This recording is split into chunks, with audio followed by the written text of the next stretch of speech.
Hey, I'm Al Corlin, thanks very much for joining me. We are shooting this video in Vancouver, British Columbia at the Cambridge House Investment Conference. Chatting with an old friend right now, Larry Reaugh. I've only known Larry for probably, what, 22 to 25 years? Actually probably 29 years now. 29 years, a couple of old war horses. Larry is one of the more successful guys. Let me be perfectly honest, he's an incredibly successful persona in the mining industry. Had some really, really good luck over the years in terms of taking mines to production. He's at it again with a new company, American Manganese. Your property is in Arizona. You know, it's interesting because I just did a radio spot with Dr. Michael Berry and his son Chris. Guess what his favorite subject is right now? Manganese. And he's coming down to visit your property. Talk to me about the company. Well, it's an interesting project. We're probably the only pure play of manganese in the United States. But the interesting part of it is that we're going to be producing a value-added product. It'll be the metal, which is called EMM, which is electrolytic manganese metal. Sure. Or we could produce the EMD, which is used in your batteries.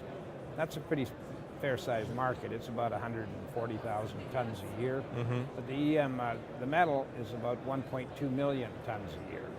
So it's a fair-sized market, and we're looking at a 50,000 ton a day production.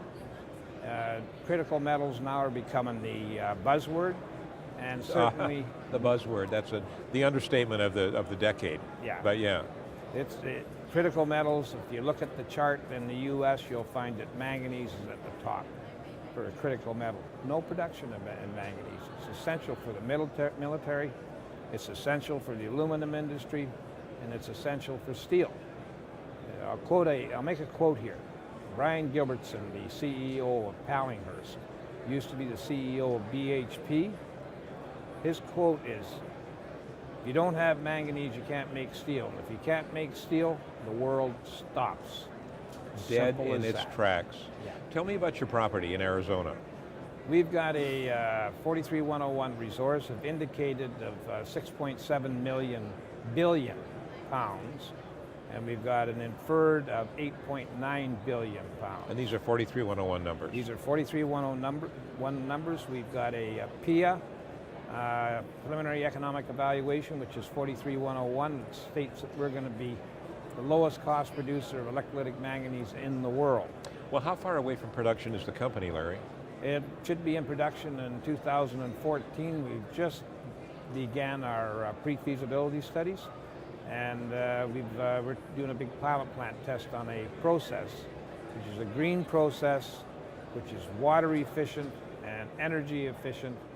And that process is being piloted by Cometco, and that is underway at the same as we speak. Interesting. Now the company right now is trading under $1 on the TSX Venture Exchange. Yeah, it's trading around 39 cents. Okay.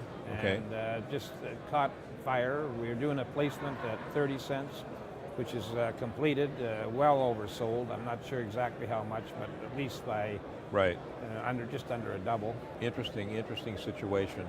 We are going to, in the interest of full disclosure, going to be following American Manganese. They will be a sponsor on our website beginning February 1st. I have to say, in the interest of full disclosure, one thing that's very important, I have just agreed to subscribe to that private placement. So Big Al and his lovely wife are going to be shareholders in American Manganese. I say that because I want you to know that I'm not really arm's length. I've known this guy for a long time. I wouldn't be writing a check if I didn't trust him. That's point number one. Point number two, don't construe this as being investment advice. It is not. I am not a registered investment advisor. I'm simply telling you what Big Al is doing. Larry, thanks so much, buddy. Thanks, Al.